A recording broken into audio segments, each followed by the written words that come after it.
ഞാനതിൽ കാര്യമായിട്ട് പ്രതികരിക്കുന്നതേ ഇല്ല. കാരണം അതാണ് എൻ്റെ പക്വത. ഞാനതിൽ പ്രതികരിക്കാതിരിക്കുക എന്നുള്ളതാണ് എൻ്റെ പക്വത.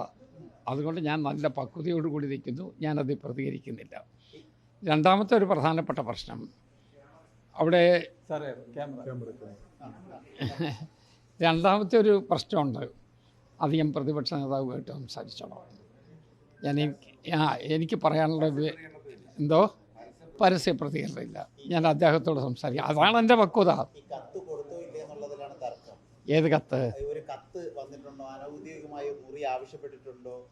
എനിക്ക് കത്ത് തന്നു ആരാ പറഞ്ഞത്? ഞാൻ പറഞ്ഞിട്ടില്ല. ഇല്ലില്ല. ആവശ്യപ്പെടുന്ന അനൗദ്യോഗിക ഔദ്യോഗികമോ അല്ലല്ലോ. സ്പീക്കറുമായിട്ടുള്ള ട്രാൻസാക്ഷൻസ് ഔദ്യോഗികം തന്നെയാണ്. പക്ഷേ എനിക്ക് കത്ത് തന്നിട്ടുണ്ടെന്ന് ഞാൻ പറഞ്ഞിട്ടുമില്ല. അപ്പോൾ പിന്നെ അത് അവിടെ കൊണ്ട് അവസാനിച്ചല്ലോ. അത് ഞാനിതിൻ്റെ കാര്യത്തിൽ വിവാദത്തിനില്ല. എനിക്കെന്തെങ്കിലും ഇടതുപക്ഷ ജനാധിപത്യ മുന്നണിയായിട്ട് സംസാരിക്കണമെങ്കിൽ നിശ്ചയമായിട്ടും എൻ്റെ വികാരം എന്താണെന്നുള്ളത് ഞാൻ പ്രതിപക്ഷ നേതാവിനെ അറിയിക്കും.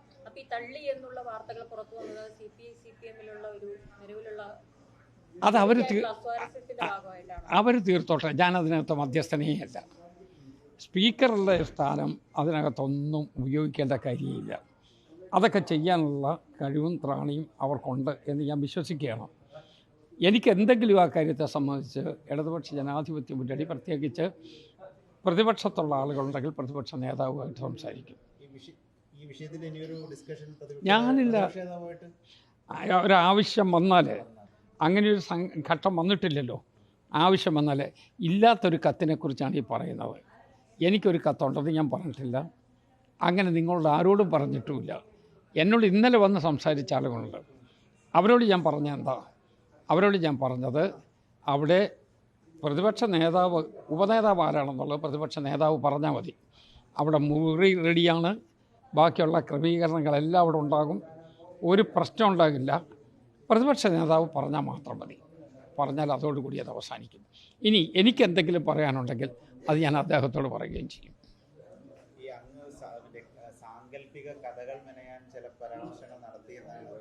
അതൊക്കെ ഈ ഇക്കിളിപ്പെടുത്തുന്ന ഓർത്താണ്. അതിലൊന്നും ഒരു സ്പീക്കർക്ക് ഇടപെടാൻ പറ്റുകയില്ല. ഞാൻ അതിനകത്തൊന്നും വീഴുന്ന ആളേ അല്ല. അതുകൊണ്ടാണ് ഞാൻ സ്പീക്കറായത്. അതുകൊണ്ട് ഞാൻ അതിനകത്തുള്ള ഫ്ലിംസി കഥകൾക്ക് പിന്നാലെ ഇല്ല. അതുകൊണ്ട് സാങ്കല്പിക കഥ മെനയാനാണെന്ന് ഒരിക്കലും വലിയ സാഹിത്യകാരനുമായ പോലെ അതങ്ങനെ ഞാനുമായിട്ട് അനൗദ്യോഗികം എന്ന് പറയുന്ന പ്രശ്നമില്ലല്ലോ. എന്തെങ്കിലും പ്രതിപക്ഷത്തെ സംബന്ധിക്കുന്ന കാര്യമുണ്ടെങ്കിൽ പ്രതിപക്ഷ ഔദ്യോഗികമായിട്ട് പറയും. അത് പ്രതിപക്ഷ നേതാവാണ് പറയാൻ എക്സ്പെക്റ്റഡ് ആയിട്ടുള്ള ആൾ. അദ്ദേഹം പറഞ്ഞോട്ടെ. അതനുസരിച്ച് പ്രതിപക്ഷത്തിൻ്റെ ഏത് അവകാശവും എന്നെക്കൊണ്ട് ചെയ്യുന്ന കാര്യമെല്ലാം പ്രൊട്ടക്റ്റ് ചെയ്തിരിക്കും. അതൊക്കെ അവരാ തീരുമാനിക്കേണ്ടത്. ഞാൻ തീരുമാനിക്കേണ്ട കാര്യങ്ങളേ അല്ല.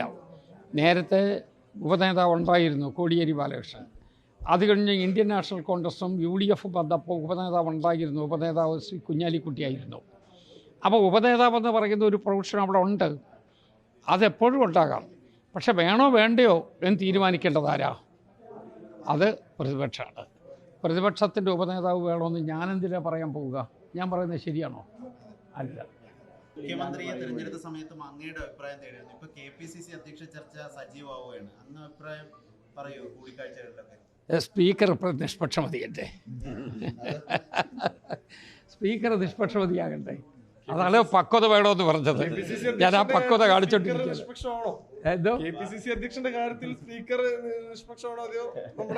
നിങ്ങൾ ആലോചിച്ചു.